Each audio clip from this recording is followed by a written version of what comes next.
അയാൾ നല്ലപോലെ മദ്യപിക്കുന്ന ആളാണ്. അയാൾ സമ്മതിക്കുന്നുണ്ട്. ഈ കൊണ്ടുപോകുന്ന പൈസയിൽ നിന്ന് കുറച്ച് പൈസ അയാൾ ഒരു കുപ്പി ലിക്കർ വാങ്ങിച്ചെന്നും പറയുന്നുണ്ട്. അത്യാവശ്യം കടം 48-49 അയാൾക്ക് കടമുണ്ട്. ഒരു കടം അയാൾ 2,90,000 രൂപ ഒരാൾക്ക് കൊടുത്തായിട്ട് പറയുന്നുണ്ട്. ഈ പൈസയിൽ നിന്ന് 2,90,000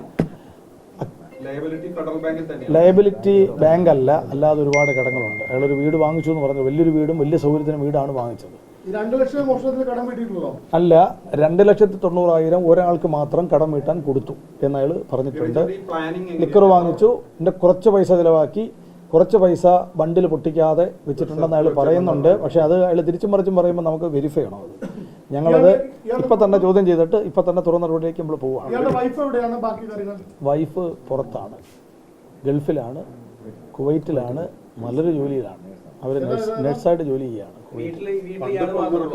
എന്തോ അത് റിക്കവറി ഞങ്ങൾ നടത്താൻ ഞങ്ങൾ പറഞ്ഞല്ലോ. റിക്കവറി എന്ന് പറയുമ്പോൾ അതൊരു നിയമപരമായുള്ള നടപടിയാണ്. അപ്പോൾ അത് കറക്റ്റ് ഒരു ക്ലാരിറ്റി വരുത്തിയതിന് ശേഷം ഉടൻ തന്നെ ഉണ്ട്, അല്ലാതെ വൈകത്തില്ല.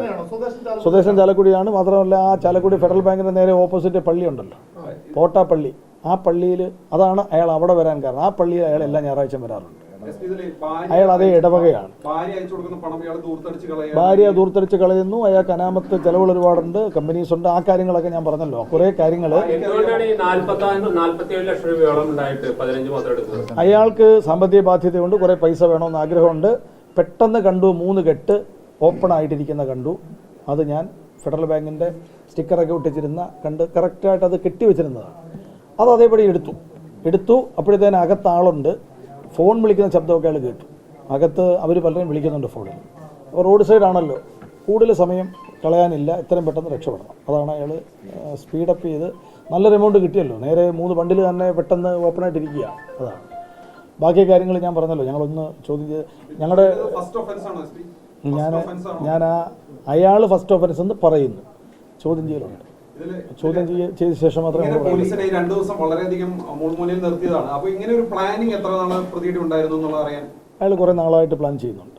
ഞാൻ പറഞ്ഞല്ലോ, അയാൾ ഈ ഞങ്ങൾ പെട്ടെന്ന് ചോദിച്ചപ്പോൾ പറഞ്ഞ കാര്യങ്ങളാണ്. ഞങ്ങൾക്കതൊന്നും ഈ പറഞ്ഞൊന്നും ഞങ്ങൾ അതേപടി എടുക്കുന്നില്ല. ഈ പറഞ്ഞ ഒരു കാര്യവും ഞങ്ങൾ ഫൈനലായിട്ട് എടുക്കുന്നില്ല. അയാൾ പറഞ്ഞ് കിട്ടിയ വിവരങ്ങളാണ് പറഞ്ഞത്. ഇതെല്ലാം ഞങ്ങൾ ക്രോസ് ചെക്ക് ചെയ്യണം ഇൻവെസ്റ്റിഗേഷൻ്റെ ഭാഗമായി. ഞാനതാ പറഞ്ഞത്. ഉണ്ട്, അവിടെ പൈസ ഉണ്ട് എന്ന് അയാൾ എഗ്രി ചെയ്തു. പക്ഷേ ഞങ്ങൾക്ക് അങ്ങനെ എടുക്കാൻ പറ്റത്തില്ല. ഞങ്ങൾക്കത് അതിൻ്റെ ഫോർമാലിറ്റി ഉണ്ട്. മാത്രമല്ല അയാൾ എവിടെ വെച്ചേക്കുന്നുള്ള തിരിച്ചും മറിച്ചൊക്കെ പറയുകയാണ്. അതായത് ഞങ്ങൾക്ക് ഒന്നും കൂടി ചോദ്യം ചെയ്യാം. അല്ല, ആ ഭാഗമൊക്കെ അന്വേഷിക്കാം. അതാണ് ഞാൻ പറഞ്ഞത്. പല റൂട്ട് തിരിച്ചും മറിച്ചൊക്കെ വന്നതായിട്ട് പറയുന്നു. അതിലെല്ലാം ക്ലാരിറ്റി വേണം. ഞങ്ങൾ ഒരുപാട് സമയം കിട്ടിയില്ലല്ലോ, ചെറിയ സമയമേ കിട്ടിയുള്ളൂ. അതെല്ലാം ചോദിച്ച് അയാൾ പറഞ്ഞതിനെല്ലാം ഞങ്ങൾക്കൊരു ഫൈനൽ അത് ഞാൻ പറഞ്ഞല്ലോ. നിങ്ങൾ ഒരുപാട് കാര്യങ്ങളിലാണ് ഞങ്ങൾ പിന്നെ CCTV ഫുട്ടേജ് നോക്കി, കോൾ ഡീറ്റെയിൽസ് നോക്കി, പിന്നെ ടവർ ലൊക്കേഷൻ നോക്കി, അങ്ങനെ ഒത്തിരി കാര്യങ്ങളുണ്ട്.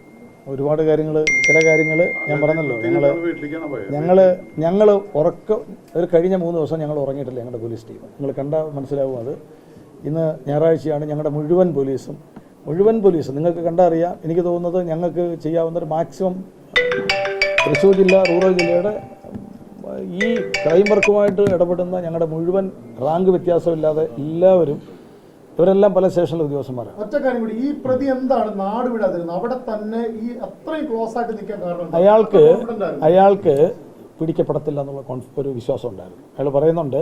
അതിനാണ് അയാൾ ഇത്രയും ചെയ്തത്. കാരണം ഇത്ര പ്ലാൻഡ് ആയിട്ട് അയാളെ ഐഡന്റിഫൈ ചെയ്യാൻ പറ്റില്ലല്ലോ. എങ്ങനെ ഐഡന്റിഫൈ ചെയ്യാൻ പറ്റും? വണ്ടി എങ്ങനെ ഐഡന്റിഫൈ ചെയ്യാൻ പറ്റും? അയാളുടെ വീട്ടുമുറ്റത്തു നിന്നാണ് ഞങ്ങൾക്ക് കിട്ടുന്നത്. അത് ഞാൻ അതാ പറഞ്ഞത്. ഞങ്ങൾ വളരെ നല്ല രീതിയിൽ, വളരെ കൃത്യമായിട്ട് ഓരോ ഇഞ്ചും, അതാണ് പല പ്രാവശ്യവും ഞങ്ങൾക്ക് എടുത്ത് പലതും പറയാൻ പറ്റിയില്ല.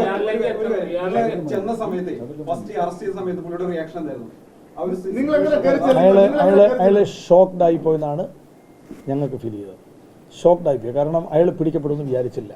കാരണം അയാൾ വലിയ നിലയിലും വലിയ വീടൊക്കെ വെച്ച് നാട്ടുകാരുടെ എല്ലാം മുമ്പിൽ വലിയ ആളായിട്ട് ജീവിക്കുന്ന ഒരാളാണ്.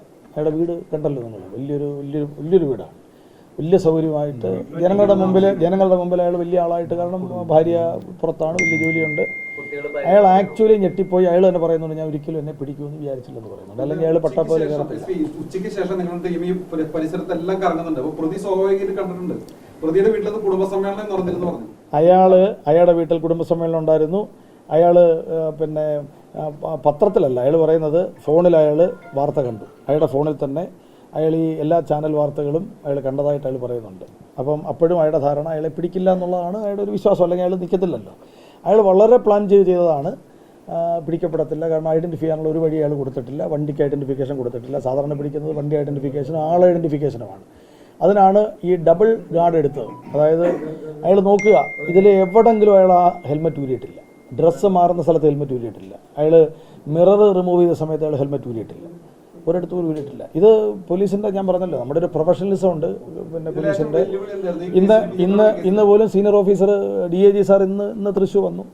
ഞങ്ങൾ എല്ലാവരും സീനിയർ ഓഫീസേഴ്സ് രാവിലെ ഉച്ചയ്ക്കും വൈകുന്നേരമൊക്കെ വിളിച്ചുകൊണ്ടിരിക്കുകയായിരുന്നു. തിരുവനന്തപുരത്ത് എപ്പോഴും ഞങ്ങൾ ഇന്ന് മാത്രമാണ് ഞങ്ങൾ ഇല്ലയോ